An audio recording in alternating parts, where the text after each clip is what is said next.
लड़की खड़ी देखकर हैरानी हुई। जब अम्मा ने पूछा तो उसने झूठ बना दिया। ये लड़की उदास हालत में सड़क पर खड़ी थी, बहुत बुरे हालात से गुजर कर आई है, इसलिए कुछ दिन हमारे पास रहेगी, फिर किसी शेल्टर होम में चली जाएगी। उसकी इस झूठी कहानी पर जिन्नानी ने बड़ी हैरत से उसका चेहरा देखा, लेकिन उसने नजरें चुरा ली।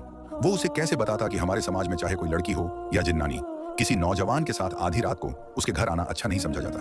अम्मा ने उसके झूठ पर यकीन किया या नहीं ये तो पता नहीं, मगर उनकी नजरें उस जिन्नानी के गले में पड़े खूबसूरत सोने के गुलूबंद, हाथों में मोटे सोने के कंगन और कानों की बालियों पर टिक गईं। शायद इसी वजह से वो लड़की को शक भरी निगाहों से देख रही थी।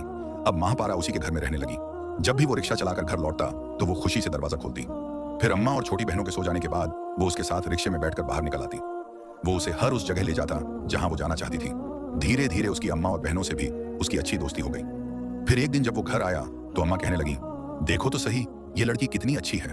आज मकान मालिक दरवाजे पर शोर मचा रहा था तो इस बेचारी लड़की ने अपने कानों की सोने की बालियां निकालकर उसे दे दी। मैं तो शर्मिंदा हो गई, मगर मजबूर भी थी।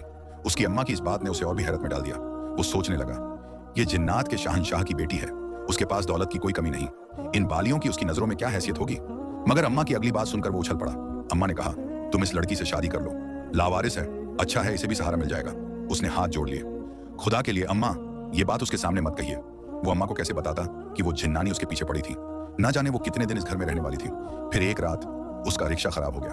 रात के 2 बज चुके थे और वो सुनसान सड़क पर खड़ा था। चारों तरफ सन्नाटा था, ना कोई इंसान, ना कोई दुकान।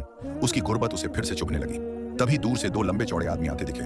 वो सीधे उसकी तरफ बढ़े और बोले, क्या हुआ नौजवान, परेशान लग रहे हो? चलो हम तुम्हारी मदद करते हैं। कुछ ही सेकंड में उन्होंने उसका रिक्शा ठीक कर दिया और कहने लगे, हम किसी के कहने पर यहाँ आए हैं। जब वो घर पहुंचा तो महापारा दरवाजे पर उसका इंतजार कर रही थी। अब अम्मा के बजाय ज्यादातर वही दरवाजा खोलती थी। वो मुस्कुराते हुए बोली, मैंने ही इन दोनों जिन्हों को तुम्हारे पास भेजा था मदद के लिए। अब वो समझ गया कि वो आदमी आधी रात को उस सुनसान सड़क पर क्यों आए थे।